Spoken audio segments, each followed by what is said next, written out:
ಮೈಸೂರಿನಲ್ಲಿ ನಕಲಿ ಕ್ಲಿನಿಕ್ಗಳ ವೈದ್ಯರ ಹಾವಳಿ. ನ್ಯೂಸ್ ಫಸ್ಟ್ ವರದಿ ಬಳಿಕ ನಕಲಿ ಕ್ಲಿನಿಕ್ಗಳಿಗೆ ಬೀಗ ಬಿದ್ದಿದೆ. ಮೈಸೂರಿನಲ್ಲಿ ನಕಲಿ ಕ್ಲಿನಿಕ್ಗಳ ವೈದ್ಯರ ಹಾವಳಿ.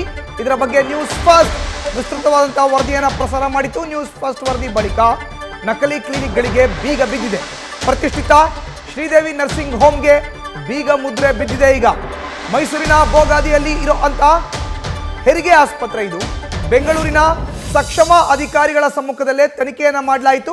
ತಾಲೂಕು ಅಧಿಕಾರಿಯ ನೇತೃತ್ವದಲ್ಲಿ ತನಿಖೆ ಮಾಡಿ ದಾಳಿ ವೇಳೆ ಚಿಕಿತ್ಸೆ ಪಡೆಯುತ್ತಿದ್ದಂಥ ರೋಗಿಗಳು ಶಿಫ್ಟ್ ಆಗಿದ್ರು. ಒಳ ಮತ್ತು ಹೊರ ರೋಗಿಗಳನ್ನು ಬೇರೆಡೆಗೆ ಆಸ್ಪತ್ರೆ ಶಿಫ್ಟ್ ಮಾಡಿತ್ತು. ಇನ್ನು ಈ ಬಗ್ಗೆ ತಾಲೂಕು ವೈದ್ಯಾಧಿಕಾರಿಯಾದಂತಹ ಪುಟ್ಟತಾಯಮ್ಮ ಅವರ ಜೊತೆ ನಮ್ಮ ಪ್ರತಿನಿಧಿ ರವಿ ಪಾಂಡವಪುರ ಮಾತುಕತೆಯನ್ನು ನಡೆಸಿದ್ದಾರೆ. ಬನ್ನಿ ನೋಡೋಣ. ಸಿಎಂ ತವರು ಜಿಲ್ಲೆ ಅರಮನೆ ನಗರಿ ಮೈಸೂರಿನಲ್ಲಿರುವಂತಹ ನಕಲಿ ಕ್ಲಿನಿಕ್ ಹಾಗೂ ನಕಲಿ ವೈದ್ಯರ ವಿರುದ್ಧ ಆರೋಗ್ಯಾಧಿಕಾರಿಗಳು ನಡೆಸುತ್ತಿರುವಂತಹ ಸಮರ ಇವತ್ತು ಕೂಡ ಮುಂದುವರೆದಿದೆ. ನೀವು ದೃಶ್ಯದಲ್ಲಿ ಗಮನಿಸ್ತಿರ್ಬೋದು, ಇದು ಮೈಸೂರಿನ ಬೋಗಾದಿಯಲ್ಲಿರುವಂತಹ ಶ್ರೀದೇವಿ ನರ್ಸಿಂಗ್ ಹೋಮ್. ಮೈಸೂರಿನ ಪ್ರತಿಷ್ಠಿತ ಆಸ್ಪತ್ರೆಗಳಲ್ಲಿ ಒಂದು ಇದು. ಹೆರಿಗೆ ಮತ್ತು ಮಕ್ಕಳ ಆಸ್ಪತ್ರೆ ಇರುವಂತಹ ಈ ಶ್ರೀದೇವಿ ನರ್ಸಿಂಗ್ ಹೋಮ್ನಲ್ಲಿ ಒಂದಷ್ಟು ಅಕ್ರಮಗಳು ನಡೀತಿದೆ ಅಂತ ಹೇಳಿ ದೂರುಗಳು ಕೇಳಿ ಬಂದಿತ್ತು. ಈ ಹಿನ್ನೆಲೆಯಲ್ಲಿ ಇವತ್ತು ಮೈಸೂರು ಜಿಲ್ಲಾ ಆರೋಗ್ಯಾಧಿಕಾರಿಗಳು ಭೇಟಿಯನ್ನು ನೀಡಿ ತಪಾಸಣೆಯನ್ನು ನಡೆಸಿದ್ರು.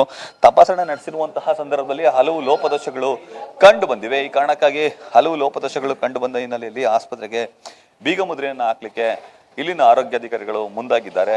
ಖುದ್ದು DHO ಡಾಕ್ಟರ್ ಕುಮಾರಸ್ವಾಮಿ ಅವರ ನೇತೃತ್ವದ ಅಧಿಕಾರಿಗಳ ತಂಡ ಇವತ್ತು ಬೆಳಿಗ್ಗೆ ಭೇಟಿಯನ್ನು ನೀಡಿ ಸಾಕಷ್ಟು ಪರಿಶೀಲನೆ ನಡೆಸಿತು. ಪರಿಶೀಲನೆ ನಡೆಸಿರುವಂತಹ ಸಂದರ್ಭದಲ್ಲಿ ಆಸ್ಪತ್ರೆಯಲ್ಲಿ ಒಂದಷ್ಟು ಲೋಪದೋಷಗಳು ಇರುವುದು ಮೇಲ್ನೋಟಕ್ಕೆ ಕಂಡು ಬಂದ ಹಿನ್ನೆಲೆಯಲ್ಲಿ ತಾಲೂಕು ಆರೋಗ್ಯಾಧಿಕಾರಿ ಪುಟ್ಟತಾಯಮ್ಮ ಅವರ ನೇತೃತ್ವದ ತಂಡ ಸದ್ಯ ಬೀಗ ಮುದ್ರೆಯನ್ನು ಹಾಕ್ಲಿಕ್ಕೆ ಮುಂದಾಗ್ತಿದೆ. ನಮ್ಮ ಜೊತೆ ತಾಲೂಕು ಆರೋಗ್ಯಾಧಿಕಾರಿ ಪುಟ್ಟತಾಯಮ್ಮ ಅವರು ಇದ್ದಾರೆ. ಅವ್ರನ್ನ ಮಾತಾಡಿಸ್ತಾ ಹೋಗ್ತೀನಿ. ಮೇಡಮ್, ಹಾಸ್ಪಿಟ್ಲಿಗೆ ಬೀಗ ಮುದ್ರೆ ಹಾಕ್ತೀರಿ, ಏನೆಲ್ಲ ಲೋಪದೋಷಗಳು ಕಂಡು ಬಂದಿದೆ? ಸರ್, ನಿನ್ನೆ ಸಂಜೆ ನಾವು ಬಂದಿದ್ದು 1-2-3 ಅವರ್ಸ್ ಇನ್ಸ್ಪೆಕ್ಷನ್ ಮಾಡಿದ್ದೀವಿ. ಕೆಲವು ಸ್ಕ್ಯಾನಿಂಗ್ನಲ್ಲಿ ಫಾರ್ಮ್ಸ್ನು ರಿಜಿಸ್ಟರ್ಡ್ ANCಗೂ ಸ್ವಲ್ಪ ಟ್ಯಾಲಿ ಆಗಲಿಲ್ಲ. ಮತ್ತು ಮಿಷಿನ್ನಲ್ಲಿ ಇಮೇಜಸ್ನ ರಿಟ್ರೈವ್ ಮಾಡೋಕ್ಕಾಗಲಿಲ್ಲ, ಸೇವ್ ಮಾಡಿರಲಿಲ್ಲ. ಸೊ ಅದೂ ನ್ಯೂನ್ಯತೆ ಕಂಡುಬರುತ್ತೆ. ಕೆಲವು ಡಾಕ್ಯುಮೆಂಟ್ಸ್ ವೆರಿಫಿಕೇಷನ್ ಕೇಳಿದೋ ಕೆಲವು ಡಾಕ್ಯುಮೆಂಟ್ಸ್ನ ಅವ್ರು ಕೊಟ್ಟಿಲ್ಲ.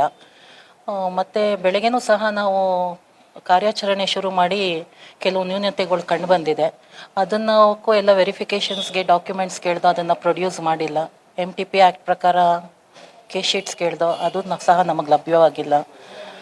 ಅದರಿಂದ ನಮ್ಮ ಬೆಂಗಳೂರಿಂದ ನಮ್ಮ ಪ್ರಾಧಿಕಾರದವರು, ನಮ್ಮ PDRCH ಅವರು ಬಂದಿದ್ದರು ಬೆಳಗ್ಗೆ.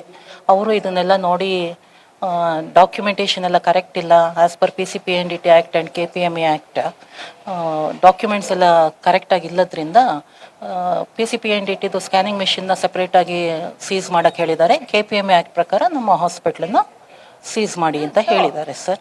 ಈಗ ಸ್ಕ್ಯಾನಿಂಗ್ ನಲ್ಲಿ ಏನೆಲ್ಲ ದೋಷಗಳು ಏನಾದ್ರು ಕಂಡು ಬಂತ ಮೇಡಮ್? ಸ್ಕ್ಯಾನಿಂಗ್ ಮಿಷನ್ ಫಾರ್ಮ್ ಸ್ವಲ್ಪ ಟ್ಯಾಲಿ ಆಗಲಿಲ್ಲ. ಅದಾದಮೇಲೆ ನಮಗೆ ಇಮೇಜಸ್ನ ಸೇವ್ ಮಾಡಬೇಕು ಸರ್ ಅವರು. ನಾವು ನ್ಯೂಸ್ ಫಸ್ಟ್ ನಿರ್ಭೀತಿಯಿಂದ ನಿಮ್ಮ ಪರವಾಗಿ.